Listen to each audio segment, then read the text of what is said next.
Hey guys, this is Ed, Paul, and Anna of Curb Brand Media, and we are here to tell you a little bit more about our sponsor. Sportsball is a great subscription service geared towards minor league baseball fans. Each box features a different minor league team. You get a box every 3 months with minor league baseball gear, including different styles of hats like Ed's favorite, the dad hat. The cost is less than $12 a month. Proceeds from each box goes to More Than Baseball, the only nonprofit dedicated to the well-being of minor league baseball players. We all know that Parents' Days are coming up this summer, so if you've got a mom or a dad or a grandma or a grandpa who are particularly difficult to buy for, but you know they're baseball fans, this is the answer, guys. Meet your new favorite team at sportsballbox.com. Is there anybody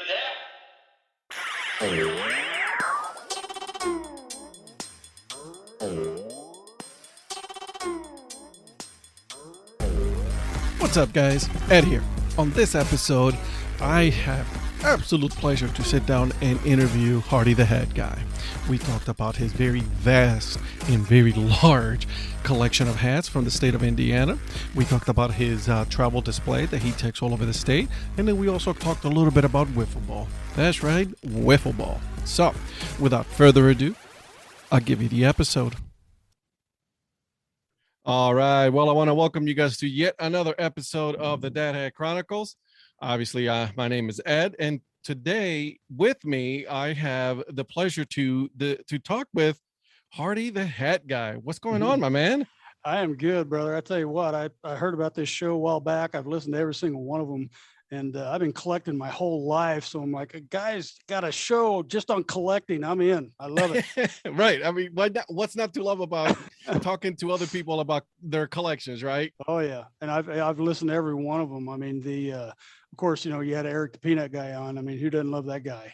Yeah, right. And every The guy's single so one of them. infectious, right? Like, I mean, his attitude, it really is infectious. He is absolutely, and just an all around. I've never met the guy personally, but I feel like I know him, and he's just an all around great human being. And you know, everybody that you've talked to on the show, I'm like, man, I got so much in common with these guys. Yeah, and that's what it is. It's just we all have something in common, and finally, you know, and that was my whole, you know, thought behind, you know, doing this podcast was to highlight that because there's so many people across the U.S. that they're collectors, and everybody has their own story, right? Yeah, So absolutely. And the story of how they got started and, you know, what it means to them. And you know, one thing, and listen to all of the episodes, everybody has one thing in common is, you know, they have the collections that they, you know, the things, whatever it is they collect, mhm. but it's the people that they meet along the way and the people they encounter with all their collections. I mean, and I'm the same way. That's the great part about it. Somewhere out there, there's a community of people just as weird as us, you know, just as weird as me that I found. Right, exactly.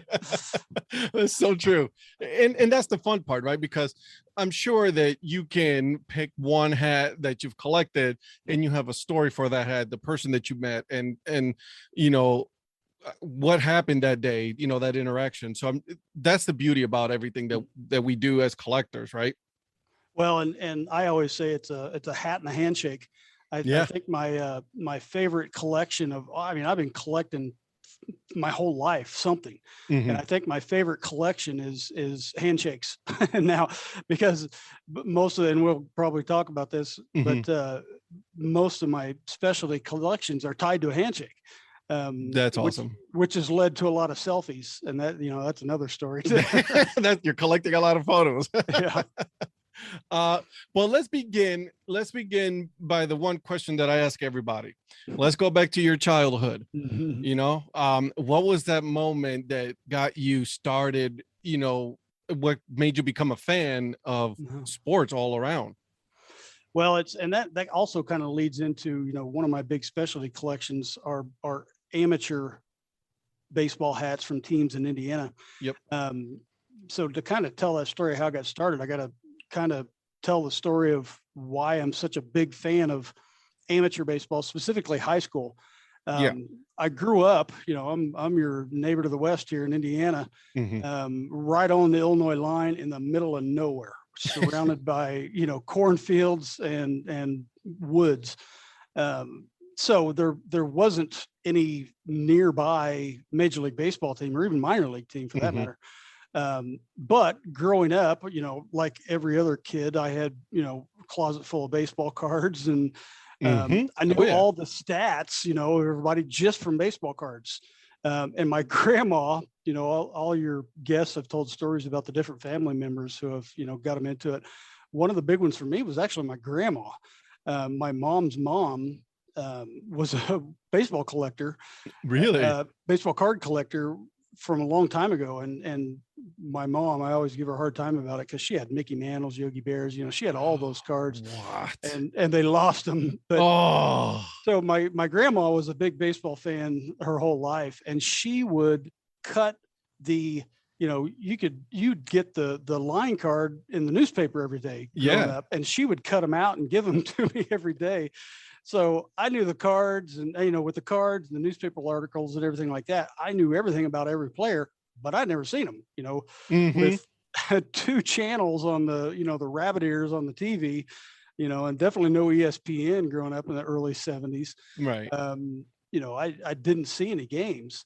But my brothers were, I have 2 older brothers and 1 younger sister.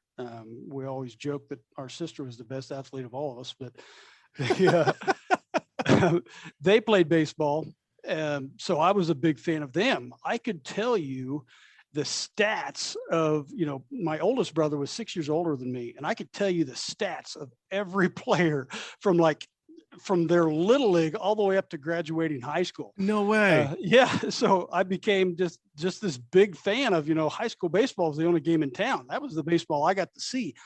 So I could tell you everything about high school baseball. And, so the collections came, and that's kind of where that grew from. And I'm still to this day, I jokingly call myself the biggest cheerleader of amateur high school baseball in Indiana. That there is. That's awesome, though. I mean, and again, we go back to, that's what we, there's always a story as to why we started collecting, right? Yeah. And you didn't have a major league team, but you had baseball around you, right? You have, high school, and I'm sure that's, you don't regret any of that, because I mean, it got you to where you're loving, baseball even more. Yep. And, still to this day, the people listening to your show, you could still go to a local high school game and get a great hot dog and a Coke, That's right. There's one of the answers to your questions. I was taking a mental note too. For a high school game for $5, and you're supporting local, Mhm. but, going back even further, what really exploded it was, I remember I played this is kind of an interesting story. I played for a little league team Mhm. growing up, and the name of the little league team was push, like shove. It was from an old team a long time ago in Indiana. Back in Indiana, like every state in the Midwest, growing up in the 20s, 30s, 40s, 50s, every local town had a local 9. Well, one of the local 9s where I grew up back in the 20s and 30s was a team called Push. Well, fast forward to, 70s, and still to this day they exist. The team would every year go to a Major League Baseball game. So I was probably, I don't know, it was probably 1977-ish around there, was my first game. And it was at the tail end of the Big Red Machine. I got to go to Cincinnati. And I remember still to this day, and this is why I'm a Reds fan to this day, is I remember walking into the old riverfront, holding my dad's hand. I'm probably 4, 5 years old, around there. And I look out, under the mezzanine, and I see the field. And we're in right field, and I look out and I see Foster on the back of a jersey. And I just, my dad, I probably embarrassed the heck out of him, because I yelled at the top of the lungs, "Hey, George, I've got your baseball card." To me, the world just opened up. They were like idols to me. Right. And just a kid. And the first time I ever got to see a game, I probably hadn't even seen a game on TV, maybe once or twice before that, because I was young. And, like I said, 2 channels. So, ever since then, it just exploded into, Hardy the Hat Guy today. And I've had many kinds of collections throughout the years. That's awesome. I mean, they call it a cathedral for a reason, right? When you go to Right. baseball, because it's just like, you're just in awe of what you're seeing there in it. That's one of the coolest things, and obviously with COVID, I have to wait to take my daughter, but that's one of the things I cannot wait to take my daughter to her first baseball game, right? Just so she can experience what I experienced as a little kid, watching all these, adults playing a kid's game, right? Yeah. Well, and I have 4 daughters and a son. And my youngest daughter is one that really loves coming to Reds games with me, and I'd say she's kind of spoiled because we'll go there when she comes with me. I mean, I'm splurging. We're going to be front row right behind the dugout, you know. Yeah, and I'm like, you don't know how good you've got it. You know? Yeah, because you don't know. Like there's this place called Bleachers, Right. yeah, that you may not know Right. about. Right. Well, and nowadays, and I know I'm preaching to the choir with this, but I mean, minor league baseball to me is where it's at. I mean, I obviously I'm a Major League Baseball fan, but you Yep. just cannot beat minor league baseball. And of course, being in Indiana, Mhm. you know, minor league is as high as it goes, but to me, you don't get any better than the atmosphere of a minor league game. Yeah, I mean, you got a lot of teams. You know, you Yeah. have, affiliated teams, you got independent teams, and you got collegiate teams. So I mean, you got, and then now, and I was, we're talking about some of the things that you sent me, even, town ball and all that. So Yeah. there's a lot of baseball that you can see.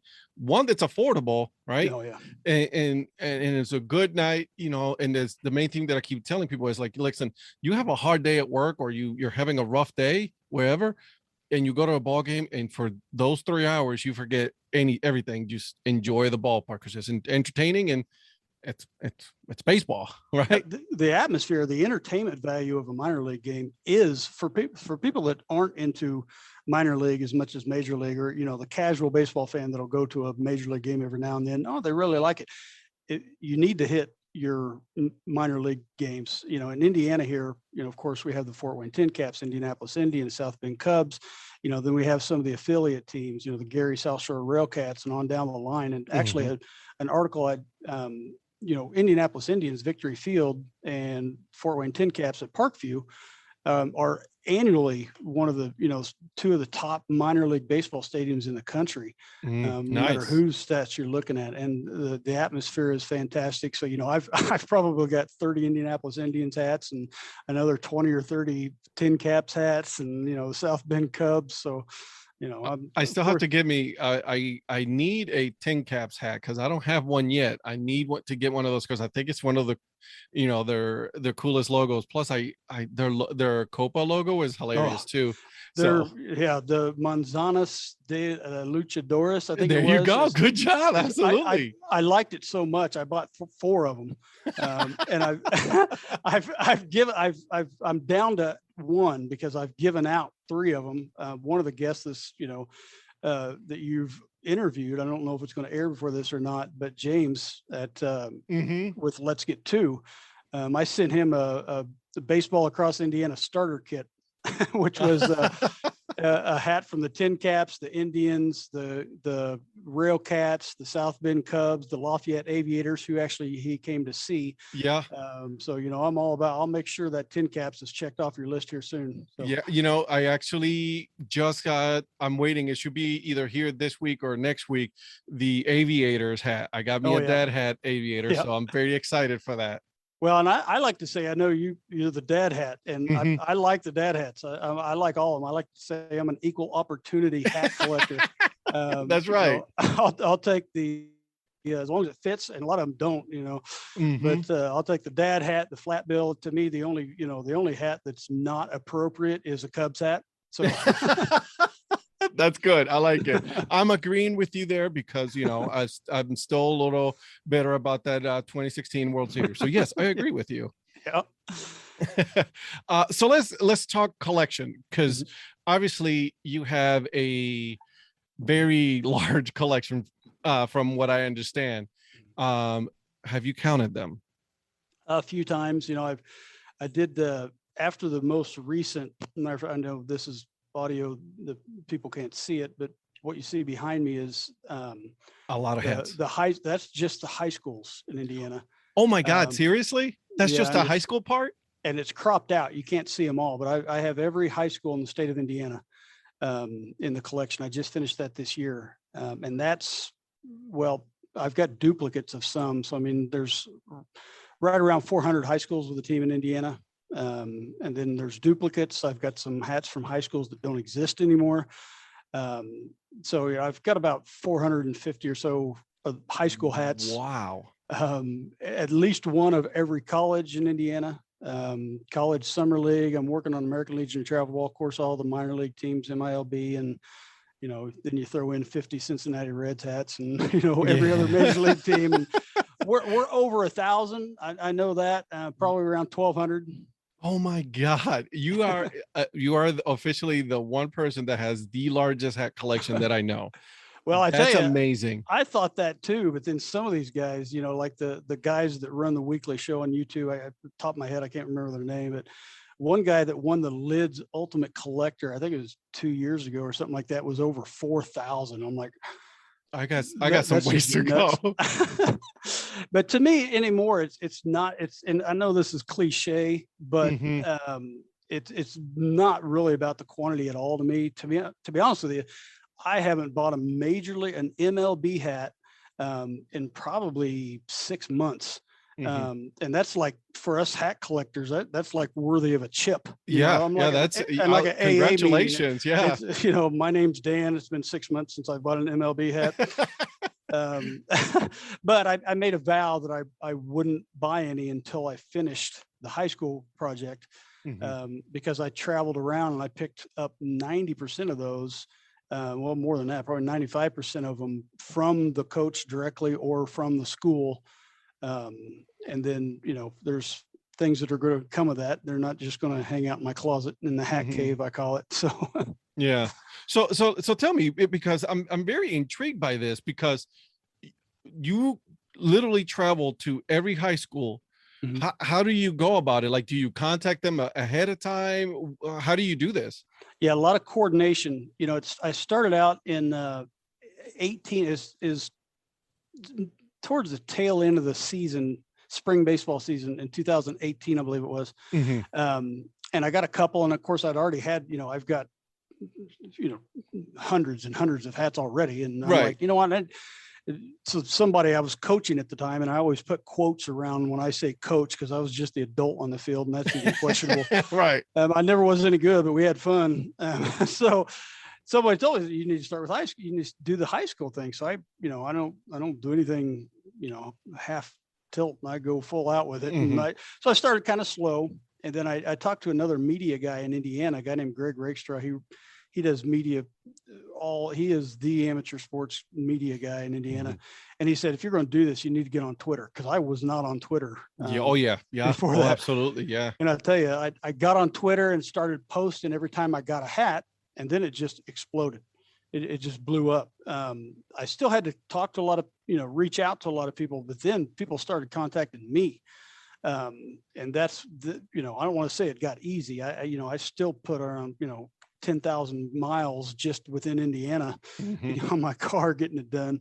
But I would coordinate trips, because I knew I wasn't going to be able to finish it just by going to games.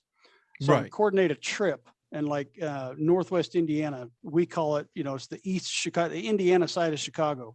In Indiana, we call that the region. And the region is a very proud area of Indiana. A lot of schools, a lot of great athletes came out of there. So I would plan out, there's 50 some schools up there, 30 some.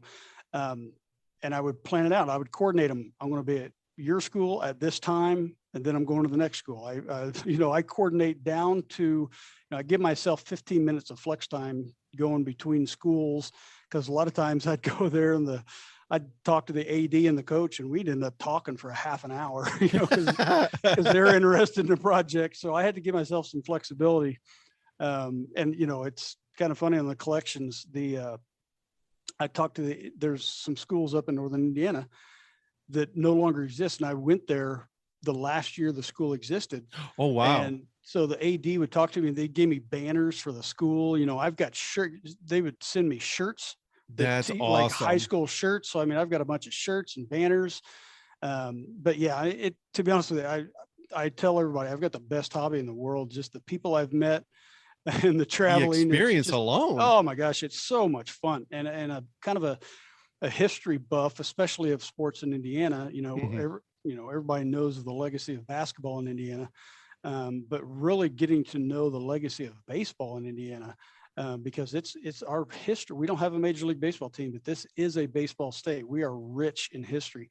And the baseball industry still to this day is strong. So, I mean, the hats really have been an avenue to really expose me to that.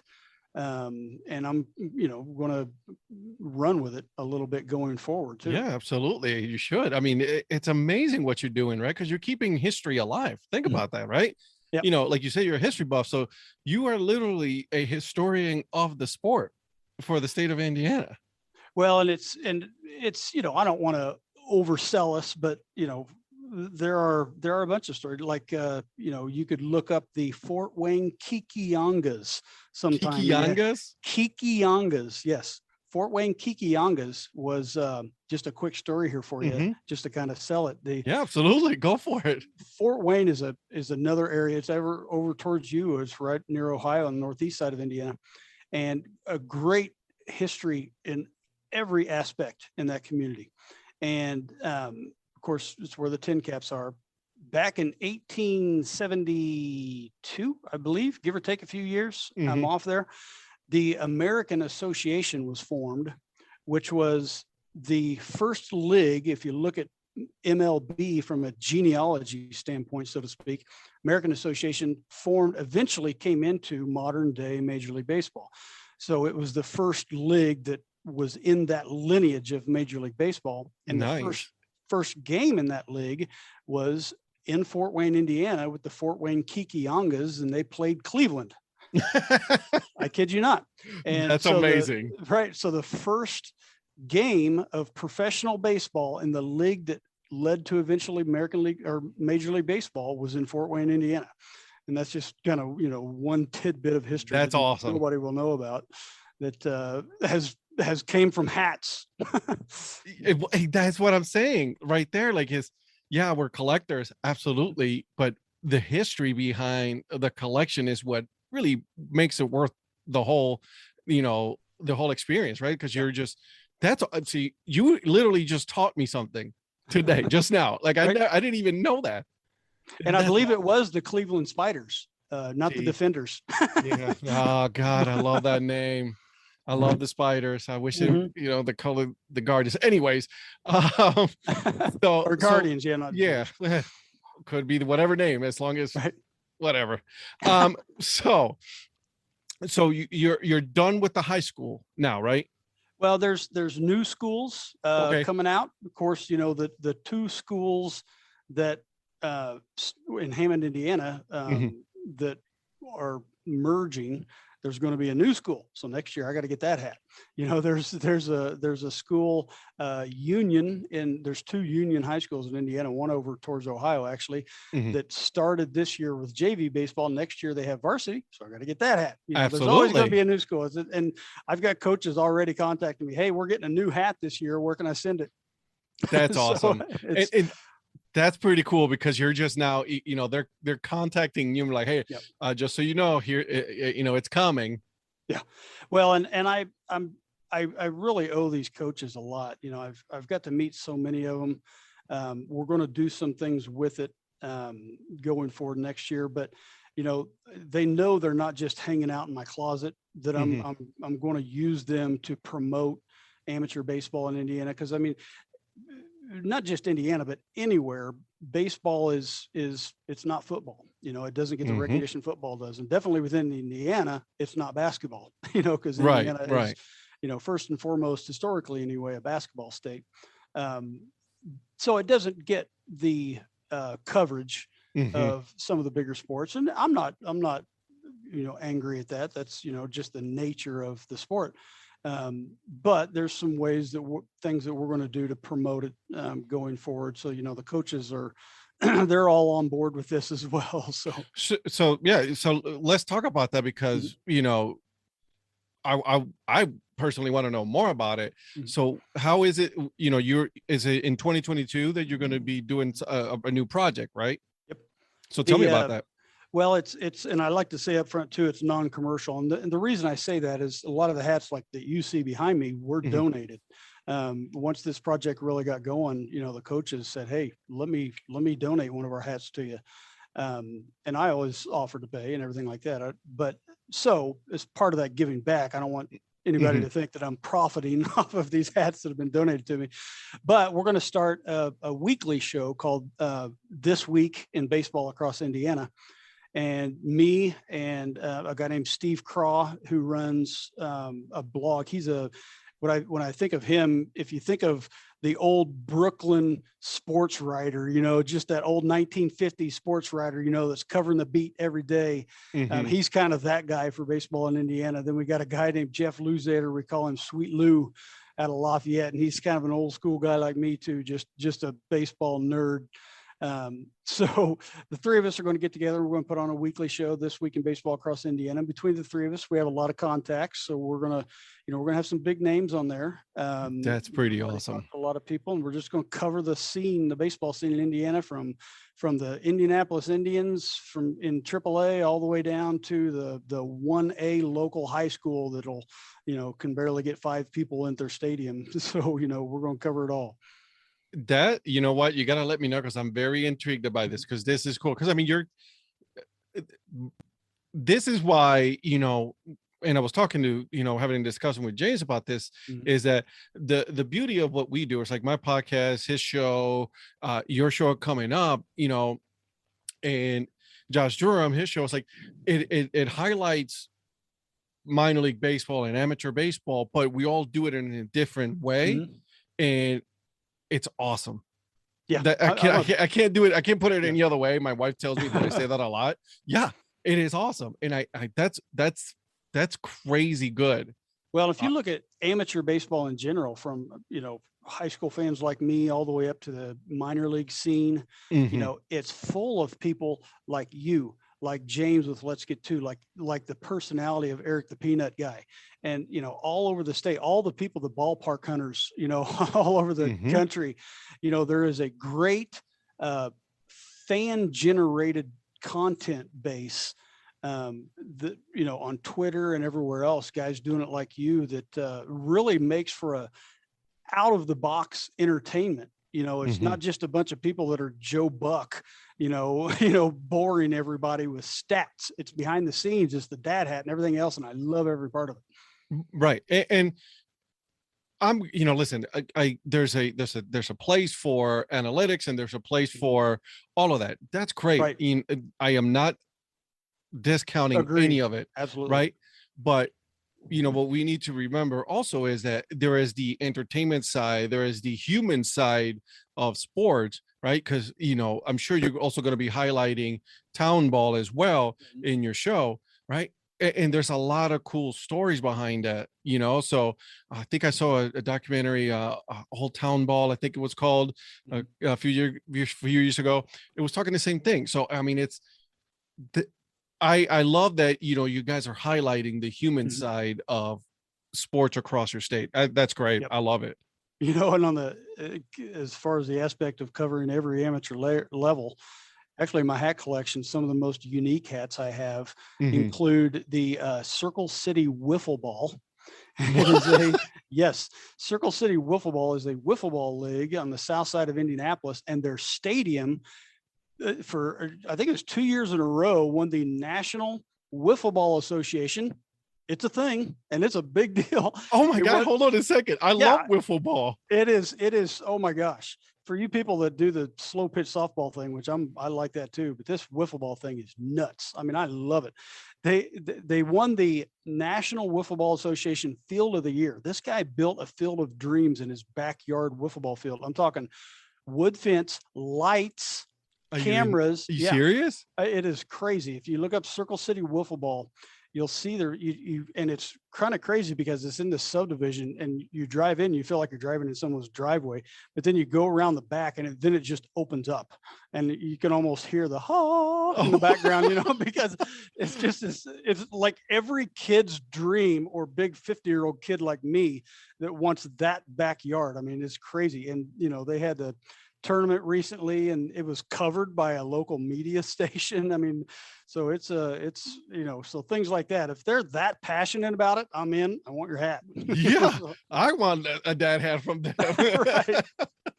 That's crazy. Awesome. Yeah. A whole stadium just for wiffle ball. Yes. And I tell you what, the level of play, I could talk about this forever.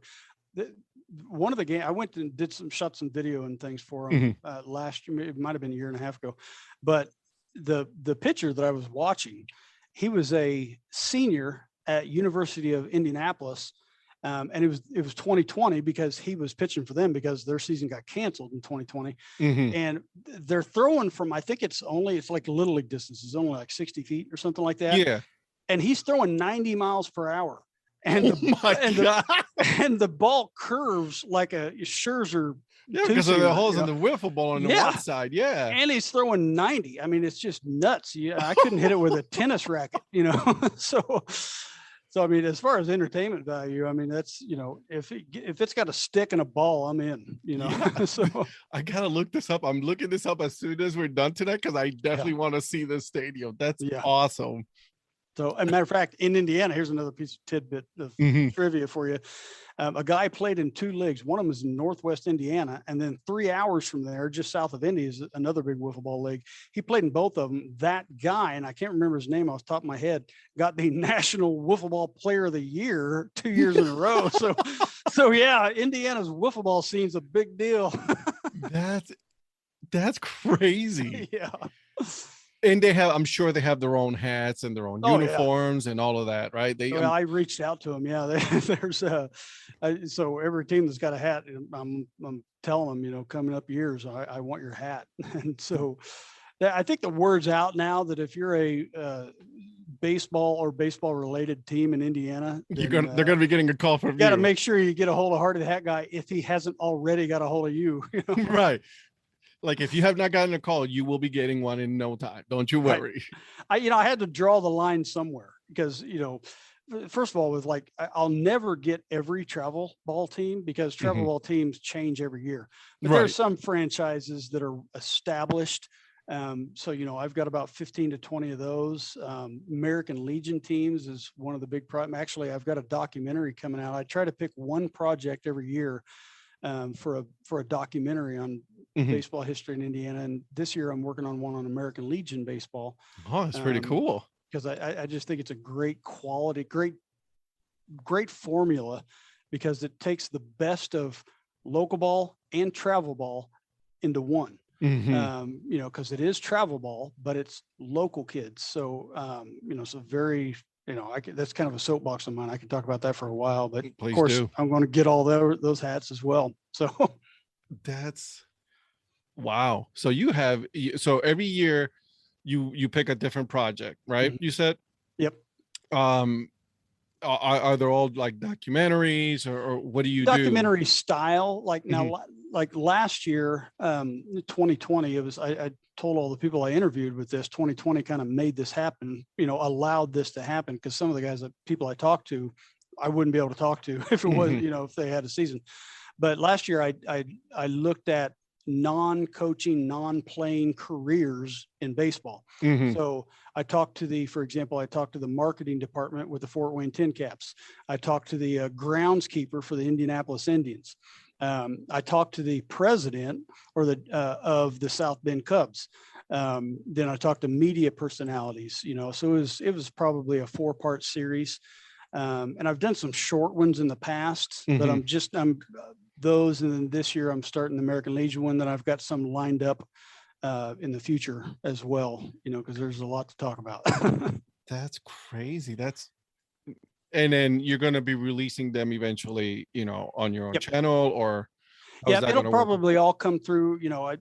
I've got YouTube Hardy the Hat Guy, Facebook Hardy the Hat Guy, Twitter, Instagram, with 4 daughters in high school right now. And yes, I said that correctly. Oh my God. So I don't think I'm cool enough to go on TikTok, but I am, like I tell, I'm not real funny and not real good looking, but my hat collection is pretty cool. So I don't know if that's cool enough to go on TikTok or not, but hey, well, at least you got the Twitter and you got the YouTube down, right? So and the Facebook. Yep. So there you go, my friend. And I do a little bit on Instagram too. So there you go. I love it. That's crazy. Over 1,200. That's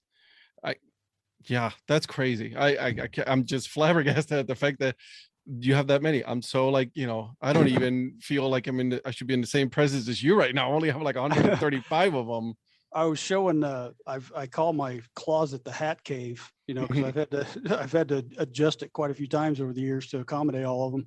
But I was showing someone the other day, and there's like 3 rows at the bottom. They go like, 12 to 20 deep, depending on what kind of hat it is. And they're like looking at the bottom 3 rows, and there's like 100 hats in there. And they're like, what? Because I've got them separated and categorized. I'm very OCD about it, and even color coordinated. I know it's pretty bad, really. But those bottom 3 rows, they're like, well, what are those? And how many's in it? I said about 100 or so. And like, what category of hat is that? I'm like, well, that's my lawn mowing collection. So I've got, about 100 hats that I just used for the honeydew list, when I'm working outside. We all have one of those that we use just, we have at least one that we use to do chores outside and everything. Yes, that's true. 3 rows of them. Oh my God. So you have a whole room just specifically for your hats? How is this all, set up? It's modified over the years. I don't have the hat in the background to show you, but it's, I've got, it's even hard to explain, but it's a walk-in. It's basically a walk-in closet that I've converted into just hats. And, I don't have, I'm looking for the next project. All my collections are based on a project. I'll pick a theme, like, I have the high school theme. The high school hats, actually, when they started in 2018, were supposed to be donated at the end to the Indiana Baseball Hall of Fame, which is down in southern Indiana, in a town called Jasper. And Ray Howard, the guy who runs the Indiana Baseball Hall of Fame, eventually told me, a few months into it, he's like, Dan, I looked again, and I don't think I got room for 400 hats. So after 2018, the summer of 2018, I'm like, well, I'm not doing anything this summer. Let's get a hold of the college coaches. So I started and finished every college in Indiana, picking them up firsthand. These aren't, I'm not buying them from Lids or Fanatics or anything like that. I picked them up went to the university. To the universities and picked them up, directly from the coaches or the athletic department or someone like that. So I got 2 from every college in Indiana. 1 went to the Indiana Baseball Hall of Fame, and then I've got the other because I have a traveling display that I take all over the state called Baseball Across Indiana. And it has about 600-700 hats, and it's every high school in Indiana, every college in Indiana, college summer league, minor league, and I set it up. Matter of fact, I was at the Aviators game a few months ago with James Christopher, Let's Get To, and I had it set up there as well. Oh, wait. You have a traveling museum with you, pretty much.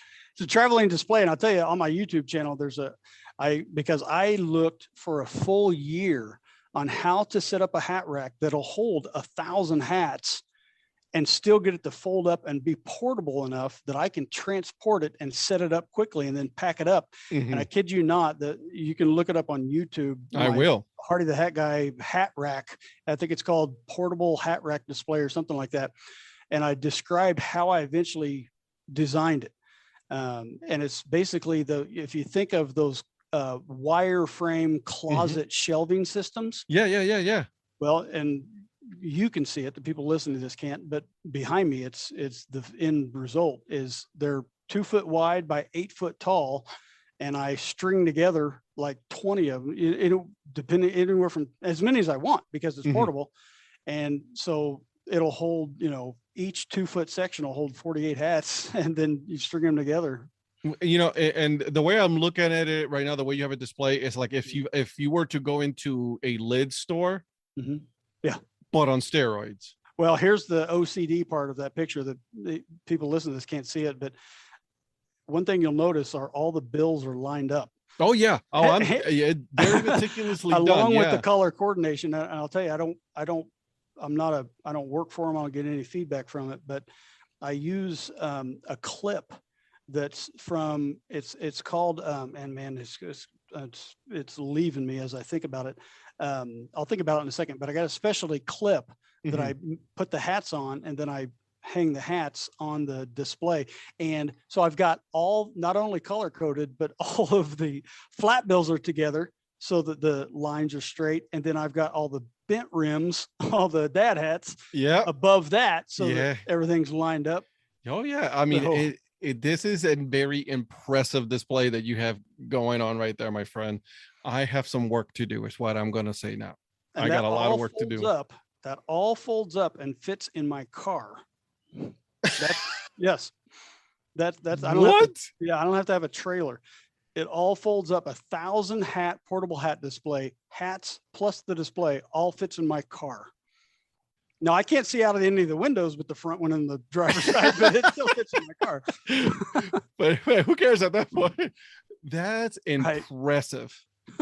That is impressive. So yeah, that's I mean I'm looking at these hats right now, and then there's some it's funny because there's some of them look like, I think I see one that looks like the Ohio State hat. Oh yeah. And that's pretty cool. Well, there's a lot of go ahead. Sorry. No, go ahead. Well, I was going to say a couple of the neat things is there are 2 hats up there that high school teams in Indiana, if there are any people affiliated with a high school baseball team, you should do this. There are 2 schools in Indiana that did a throwback hat for their high school team, which is what? Yes. Sign me up, take my wallet. A high school team doing a throwback hat. I'm all in. One of them, and this is, if people ask me what my favorite hat is, of course, which I was going to ask you. Yeah. My stock answer is the next one. That's a really good answer. There is a school here in Indiana, and I'm going to have to look on Twitter here real quick. It's the you're putting me on the spot. This is great live TV. I love it. I can't think of the name of it. It's going to think of me. That's why I do everything on a computer, because my memory's horrible. And the coach is probably going to listen to this. He's like, I can't believe you couldn't remember a name. But they did a throwback hat of the camels. So I've got a hat with a purple camel on it as the logo, because that was their logo in 1924. And he did a throwback hat, and they made a lot of money off of it as a fundraiser. And there's another one called the Berries. Cool. There's just a strawberry as their logo, and they made a lot of money off of it. So I mean, it's a great fundraising. Yeah, and it goes right back into the team. So I mean, yeah, exactly. Why not? Yes. Throwback high school hats. Yes, that's crazy good. Yes, why not? Throwback. I'm just like, you just threw me off by saying throwback. I was going to ask you, hey, what was the, your favorite hat? You already, the next one. Absolutely. Right. That's great. And let me ask you, and not to go to the negative side, but like, have you ever experienced any pushback when you are collecting, or asking for the hat? Has anybody said, no, we're good, or anything like that? Yeah, and of course I'm not going to mention any names, but there is one college. I'll tell you this story. There's one college in Indiana, and I won't say who it is, but I'll tell you who it's not. It's not one of the big colleges. It's not Notre Dame. It's not IU. It's not Purdue. It's not Ball State. It's not Butler. Those schools, ironically, it was very easy to work with them, and I'm, some of those were donated too, but I hesitate in saying that because I don't want people thinking they can call a college and ask for right. And all of a sudden they think that they can just call. Yes, that's not how that goes. Especially the Notre Dames and the IUs, they're going to hang up on you if you call and ask for free. Bye, see you later. Right. Yeah, but you can go to a lit store or a school store. Exactly. So, and some of them, I got official on-field hats that aren't sold. But there was one college that I tell them, I'm not asking for anything free. I will pay for it. The hats are going to the Indiana Baseball Hall of Fame. Mm-hmm. This is not me just wanting a free hat. Never got any response. Called them, their athletic office, and they hung up on me. What? Yeah. And so, I mean, really a hard runaround. But at the end of the day, I knew a high school coach that was in that area. It was a nearby high school, and he knew the college coach, so he kind of backdoored in and got me one. But yeah, there was one that it was difficult. But other than that, to be honest with you, as you can imagine, it's never been done. Matter of fact, I don't know of any other states where it has been done. Yeah, I can't think of anything right now. I'm definitely not saying that to pat myself on the back or anything like that. It's just you should. Well, it's so unique that the coaches were totally on board with it. And it's kind of funny that the head coach of IU, Jeff Mercer, just a great coach, and we're lucky to have him and hope we can keep him. But I met him in a high school game, and I said, hey, I'm just introducing myself. I'm already that guy. I'm heading your way, because once I do this high school, I'm doing colleges next. He's like, all right, whatever, kid, scram. Yeah. Then he heard about it, and he was on board. Well, at the state finals recently, where I had my whole high school collection on display, he was walking by, and I didn't want to bother him. He was standing in front of me the whole game, but I didn't want to bother him. But after the game was over, I said, "Hey, Coach, Hardy the Hat Guy." He goes, "Oh yeah." I'm like, "Oh, hold on. Can you say that again? And I can record it so I can show my wife and make her think I'm a big deal, because you knew who I was, but because I'm not." But to answer your question, they were really on board with it, and it's just been a blast. And Shelbyville, I'm going to throw that out there real quick. Shelbyville Camels. That was that hat. Nice. See, you came back with it. Love it. That I couldn't think of. Shelbyville Camels. Yes, from 1924. So that's crazy. Well, real quick, I'll tell you this real quick. Please do. Talking about these hats is like talking about my kids. Like the problem's not getting me what to talk about. It's getting me to shut up. But no, I lost track of what I was going to say. The high school hats, is that okay. When I finished the high school collection, we were talking about the uniqueness of it. Mm-hmm. I posted the picture of the completed high school collection from the state of Indiana, and it blew up. And people all over the country were messaging me, "How did you do it? I want to do this in my state." And a guy from Connecticut got a hold of me and was like, "Yeah, I want to do it in my state." I'm like, "How many schools you got?" It's like 40. I'm like, "Oh yeah, I did that in a weekend." And that Connecticut will be easy. Yeah. But then a guy from Texas got a hold of me, and man, that's a big state. They probably got 3,000 schools. I'm like, "Buddy, I don't want to tell you. Good luck." It took me 3 years with 400 schools. So, I don't know what to tell you. God. But I had people from all over the country saying, "I want to do this in my state." And I encourage, because this is a collector's show you have here. If there are any collectors listening to this, I tell you, I've got more MLB hats. I've forgotten what hats I have. So many. Mm-hmm. I've never had more fun. You will never have more fun in a collection than when you can do it with something tied to your state, your local, I agree. A theme like what you have with the dad hats. Yep. A theme really brings it home. And because Indiana, it's my state, I can't say enough how fun it's been from a collection standpoint. Just the people, going back to where we started, the people I've met, the experiences, and the experiences it's hard to. So if there are any collectors out there, hat collectors, get started. There's no template. Get a hold of me. I'll help you out. Get started. It doesn't even have to be hat. Like, you can do, pennants, or you can do pins, or whatever it is that you're into, right? Or start reaching out to people. Yes. When I started this, and, obviously I started it on Twitter, but the amount of support that I have gotten so far from this has been outstanding. Not a single person has said, nope, I don't want nothing to do with it. Everybody's like, yep, absolutely, I'll be honored to do it. Why? Because it's fun, and then we get to talk about the things that we like to do as collectors, right? Yes. A lot of and one of the episodes that I'm going to be releasing soon, a gentleman named Mike, he has a great story about him and his, but watching a movie, and I don't want to give the whole thing because it's a great one, but right, it's the stories behind the collection, not just the collecting, not the actual item. Sometimes it's what's the story behind it, and I think it's amazing. And it's like what you're doing. Matter of fact, I will quote a tweet that you put online today where it said, "Ask yourself if what you are doing today is getting you closer to where you want to be tomorrow." And I did. Yeah, you're right. Yep, it nailed it. And, the community of just good people like yourself doing what you're doing is, there's so much stuff going on in 2020 and even carrying over into 2021, like you've talked about with other people on your show, is there's so much negativity and so much, of this and that going on. Not everybody in the world is going to be interested in hat collectors like us, but what we found, you get on Twitter, you'll see it.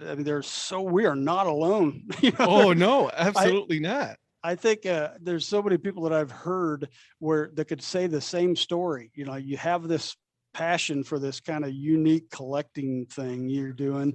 Then you get on Twitter and you're like, oh my gosh, there are so many people that are doing this. I'm all not the time. alone. Right, exactly. And like I said, it's like, listen, I collect dad hats. You collect, hats from your state of Indiana, right? And it's very specific to what you and me do. But there's so many other things like, bobbleheads and Oh, yes. pennants and whatever it is that you're collecting. If it's making you happy and if you have a good experience about it, go for it, man. We're all here to help like out. what you said too. I don't care what you're collecting. I really enjoy the story behind it to why. That's why I love your show, and I love hearing Eric talking about his dad. Your guest last week talk about his the dad involved in it. So I mean the stories behind it, to me, I don't care if you collect chess pieces. To me, it's interesting to why. Right, exactly. And I think that's what we all do it in the end. That's what we all do it. Before I get to the the famous, not so famous questions here, you got this project. Anything else you have coming up, as far as any projects, that you have in the works right now? Well, we're working on the show, This Week in Baseball Across Indiana. I've started reaching out to people already for guests. And matter of fact, one of the people I really wanted on was because one of the big, I'm not associated with them, but one of the organizations that I try to promote is the Indiana High School Baseball Coaches Association. So I reached out to a guy named Ryan Brownlee, who runs the American Baseball Coaches Association, the ABCA podcast, which, they get thousands of listeners every week. Right. So I reached out to him, told him what we're doing, and we're going to have him on the show. That's awesome. Yeah, we're excited about it. And this Steve Craw that I told you about earlier in the show, he has literally, if they have anything to do with baseball in Indiana, he's interviewed them. Everything from the pros, the Tucker Barnharts and the, everybody all the way down to hat collectors. He interviewed me. That's how I met him like 2.5 years ago. He said, this hat collector's got this big project he's going to do. And that's how I met. And we've been great friends ever since. So, we're working into that. And then, it's always about the next hat. It's always what's next. It really is, isn't it? Yep. It's what, like you said, and I'm going to go with it now is, what's your favorite hat? The next one. The next one. Because you're right. It really is. The next handshake. Right. Absolutely. I absolutely love it. All right. So I was going to ask you, the first question was going to be Pepsi or Coke, but I'm thinking I'm going to go ahead that you would guess I'm going to guess it's a Coke, right? Yep. There's an Indiana story behind that too. One of the famous Coke bottles from back in the day. This is a kind of a obscure fact, but getting into my head of useless information. One of the Coke bottles was designed by a guy named Root, who is from Indiana. And there's a Root Hall in Indiana State. That's where that's from. So yeah, I got to go with Coke, but I like it better too. There you go. You go to the ballpark. What is the snack of choice, my friend? Well, I tell you, I'm not a drinker, but if I'm on a major league game, it's a dog and a beer. So that's just how it is, especially in Cincinnati. They got the spicy sausage and everything like that. So, it's got to be a hot dog for sure. My man, I knew I liked you. Okay, so beach or mountain? Well, that's kind of a long story too. Back in, 95 or something like that, I was finishing up college. And I'm like, you know what? I'm going to move somewhere. I'm young, I'm single, I'm going to start out. So I looked into moving to Colorado or Florida. And I wanted to go to Colorado because I grew up snow skiing and everything like that. But I ended up, I had jobs waiting for me in Florida. So I went to Florida. So, I'm kind of I guess you could say it's up in the air, but being 50-50 right now. Yeah, I've got, 4 girls in high school right now, and I'm not winning that vote. If I wanted to go to Colorado, they're like, nope, we're going to Florida. Right. No, yeah, you're losing that one right off the bat. Exactly. Oh my God. 4 girls in high school. God bless you, my friend. Yes. Yes. Spring, summer, fall, or winter? Well, I love fall, but it's too short. Campfires in the fall. True. Skiing in the winter, until after Christmas. Once Christmas is over, I don't want the snow anymore. Neither do I. Snow's awesome until Christmas. After Christmas, snow, you're in my way. Yeah, get You know, out, please. Of course, you leave. got spring training, but campfires in fall, spring training in spring, summer, I'll be inside so we can skip it. That sounds good. And you know what? Fall, you can, like I'd say I'm a hoodie and a shorts kind of guy. Yeah. So I'm okay with that. Yep. All right, pancakes or waffles? Ooh, see, I was thinking about that question because that's always a tough one. I like pancakes, Mhm. but you give me a waffle and you load it up. I mean, you put chocolate on anything it, you want. strawberries on it. You can put anything you want. I'll put hot sauce on it. Yep. So I got to go with waffles and all the accoutrements. So if you, but I asked this question also to Paul Caputa, right? Baseball and ice cream. He said, "Yeah, I'll take waffle because you can put ice cream on it." So, Right. yeah. You like you said, Exactly. you can put anything you want on a waffle. A pancake is a pancake, but a waffle is a canvas that you It really is. So- It's a vanilla canvas, and you can make it whatever you want it to be. Exactly. I absolutely love it. All right, Halloween or 4th of July? Whew. Well, when I was younger, it would definitely be Halloween. Now I think 4th of July, because baseball's in full gear, Mhm. So I would have to go with 4th of July. It's a great time. Yeah. Like you said, baseball, right? Independence Day, and some good barbecuing. That's all I'm There's, saying. it's my time to cook. There, that's right. Listen, nobody touches the grill but me. Right. Okay. Exactly. Early bird or night owl? Well, again, in my younger days, it would be a different answer, but now I'm an early bird. I go to bed with the retirement folks anymore, and I'm up at 5 a.m. Yep, same here. So, Yep, same here. Like, listen, by 10:30, I was like, listen, I gotta go to bed. Yeah, going back to those, 4 kids in high school right now, morning, that's my time. Yeah. I'm gonna right. Listen, it's my quiet time. exactly. I do whatever I want. Everybody's sleeping in the house, Exactly. and nobody bothers me. Yep. Exactly. We here in my house is my wife likes to stay up at night. She reads and all that. Mhm. I'm sleeping, and then in the mornings, everybody's sleeping. It's quiet. I take the dog outside, and then I do whatever I need to do. Well, and we're pet people too. We have, I'll tell you, we can go through the inventory of pets here. I'm like Hardy the pet guy.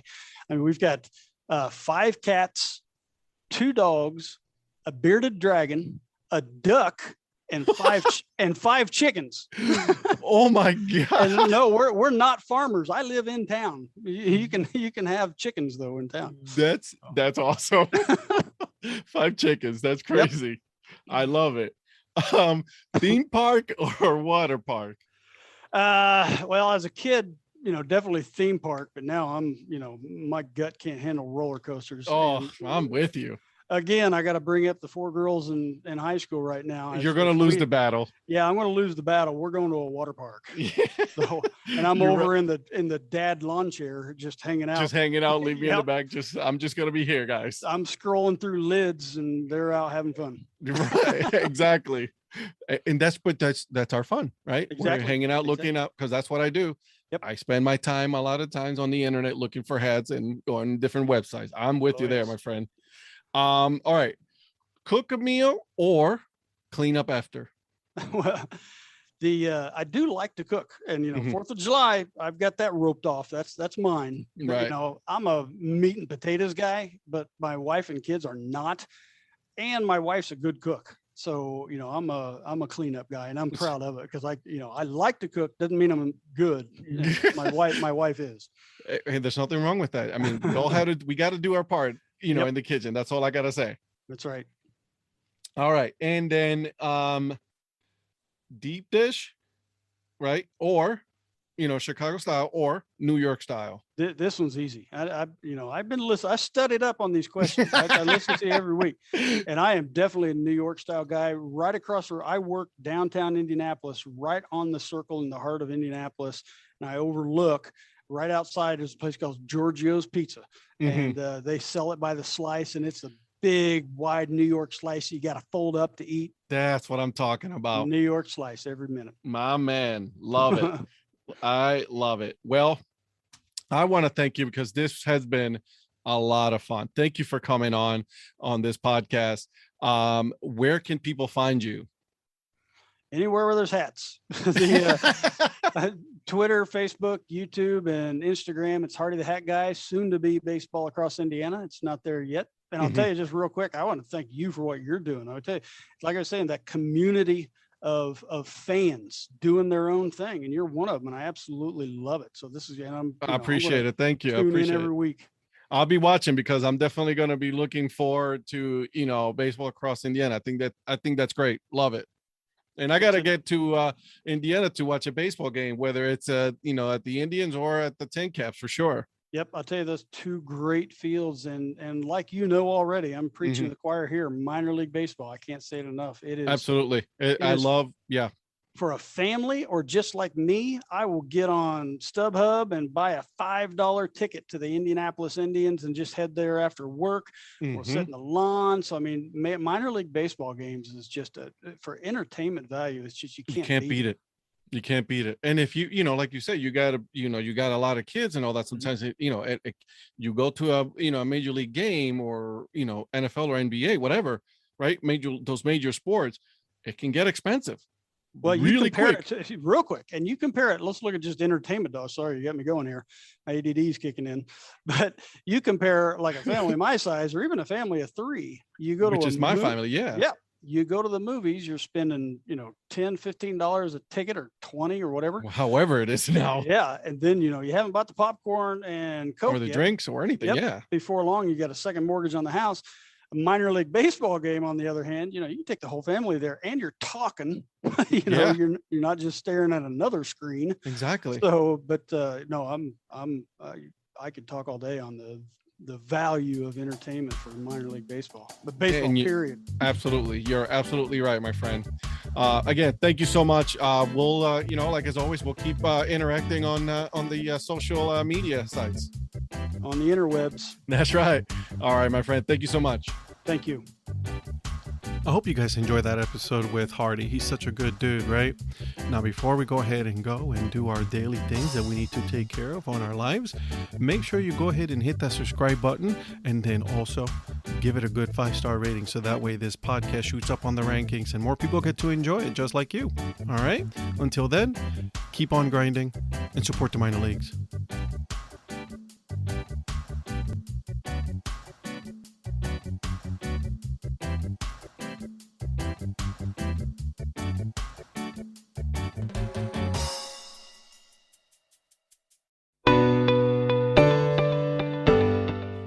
This podcast is part of the Curved Brim Media Network.